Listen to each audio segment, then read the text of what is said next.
विश्व हिंदू परिषद के केंद्रीय महामंत्री बजरंग लाल बागड़ा ने भोपाल स्थित एबीवीपी कार्यालय में पत्रकारों से चर्चा की, जिसमें उन्होंने बताया कि भोपाल विभाग का खंड समिति कार्यकर्ता सम्मेलन आयोजित किया जा रहा है, जिसमें हिंदू समाज में समरसता का संदेश देने वाले कार्यों को लेकर चर्चा की जाएगी।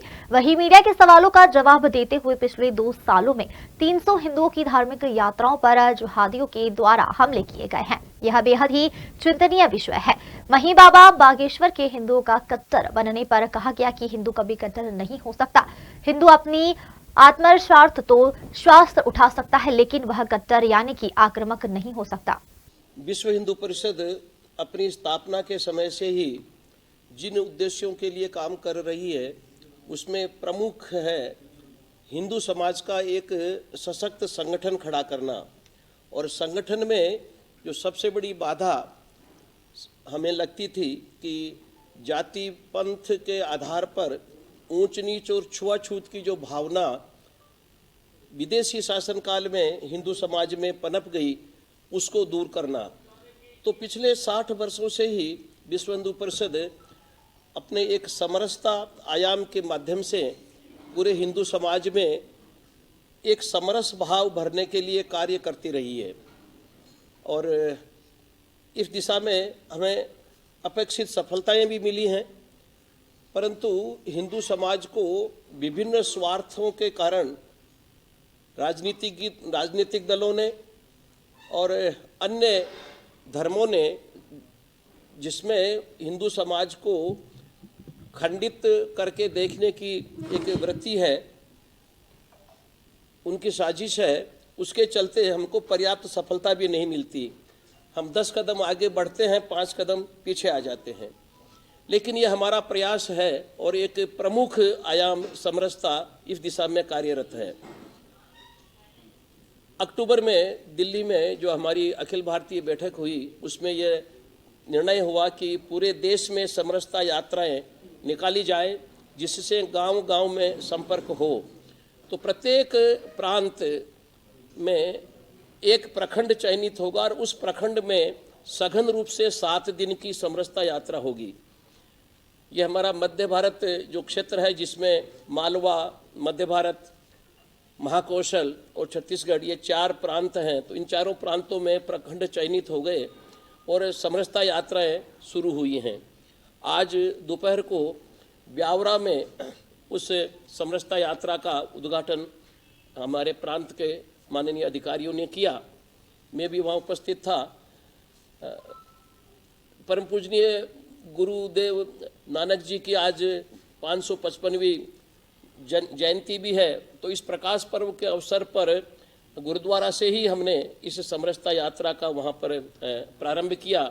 और ये यात्रा प्रतिदिन अनेक गांव में से होकर के रात्रि को एक जगह विश्राम करेगी और 7 दिन तक निरंतर उस प्रखंड के गांव-गांव में नुक्कड़ सभाएं, छोटी सभाएं और दिन में 2 बड़ी सभाएं, इस प्रकार के माध्यम से जन जागरण करेगी और हिंदू समाज में जाति पंथ के आधार पर ऊंच नीच और छुआछूत इस प्रकार का भेद मिटाने के लिए जागरण करेगी। हिंदू अपने दर्शन, अपने अध्यात्म और विचारधारा के चलते कट्टर हो ही नहीं सकता, लेकिन आत्मरक्षा का अधिकार हिंदू का भी है। सहन सीमा एक हिंदू की भी होती है। तो मुझे पूरा विश्वास है कि उनके वक्तव्य का अर्थ यही रहा होगा कि अब जो है सीमा आ रही है कि हमको आत्मरक्षा के अधिकार का प्रयोग करना पड़ेगा। लेकिन हिंदू कभी कट्टरता का अर्थ है कि आक्रामक होगा। हिंदू कभी आक्रामक कभी इतिहास में नहीं रहा। जितना हमारा ज्ञात इतिहास है, हिंदू कभी विदेशों पर भी नहीं और अपने देश के अंदर भी अन्य समुदायों पर कभी आक्रामक नहीं रहा। इसलिए हिंदू कट्टर हो ही नहीं सकता। परंतु आत्मरक्षा के चलते अगर उसको अपनी रक्षा के निमित्त जो कुछ करना पड़ा, तो उसको हम कट्टरता की परिभाषा में नहीं बोलेंगे। उसको हम कहेंगे कि आप अपने कम से कम आत्महत्या तो हम नहीं कर सकते। आत्महत्या तो अपराध भी है और आत्मरक्षा संविधान ने अधिकार दिया है हमको। तो आत्मरक्षा के लिए निमित्त जो कुछ करना होगा करेंगे, लेकिन वो कट्टर नहीं बन सकता। वो ये भी कह रहे हैं कि इसके पीछे कुछ तो आर्थिक कारण हो सकते हैं। बांग्लादेश से, म्यांमार से बड़ी संख्या में सबके अपने अपने अनुमान है, कम से कम 1 करोड़ है, ज़्यादा से ज़्यादा 3 करोड़। तो 1 करोड़ से 3 करोड़ तक के लोग जो घुसपैठिए आए हैं, उनकी रोजी रोटी का इंतजाम तो भारत के मुस्लिम समाज ने ही करना है और उन्होंने किया है। और ये सब करने का एक आसान तरीका है कि उनको छोटे मोटे कामों का एक व्यवस्था कर दी जाए, और वो उस व्यवस्था के चलते पिछले 10 वर्षों में मंदिरों के चारों तरफ फूल की, प्रसाद की, हर प्रकार की दुकान जो है मुसलमानों की खड़ी हो गई है। ये तो एक आर्थिक प्रश्न है कि जो बाहर से आए हुए घुसपैठिए अवैध नागरिक हैं, उनकी रोजी रोटी के लिए स्थानीय भारतीय मुस्लिम समाज ने इस प्रकार का उनको सपोर्ट देकर एक व्यवस्था करवा दी। दूसरा हो सकता है जिसके बारे में अभी हम कोई निश्चितता से नहीं कह सकते, इसलिए मेरा ये अभी मानना नहीं है, लेकिन अगर कोई दूरगामी योजना के तहत ऐसा हो रहा है कि मंदिरों को घेरा जाए, चौराहों को घेरा जाए, राष्ट्रीय राजमार्गों को घेरा जाए, सब जगह मज़ारें बनाई जाए, दुकानें खड़ी की जाए, ठेले खड़े किए जाए, तो भी कोई बहुत बड़े आश्चर्य की बात नहीं होगी।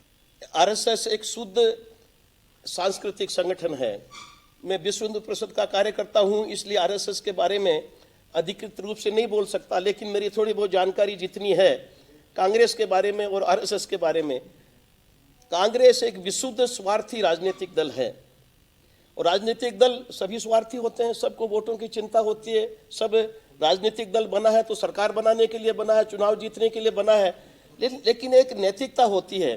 कांग्रेस ने नैतिकता की सभी सीमाएं लांघकर आरएसएस जैसे शुद्ध सांस्कृतिक संगठन को, जिसकी भारत भक्ति पर कोई प्रश्न खड़ा नहीं कर सकता, जिसकी भारत के प्रति भक्ति के बारे में कोई दूसरा अन्य संगठन की बराबरी नहीं हो सकती, उसके बारे में इस प्रकार की बात कहना ये उनकी क्षुद्रता है।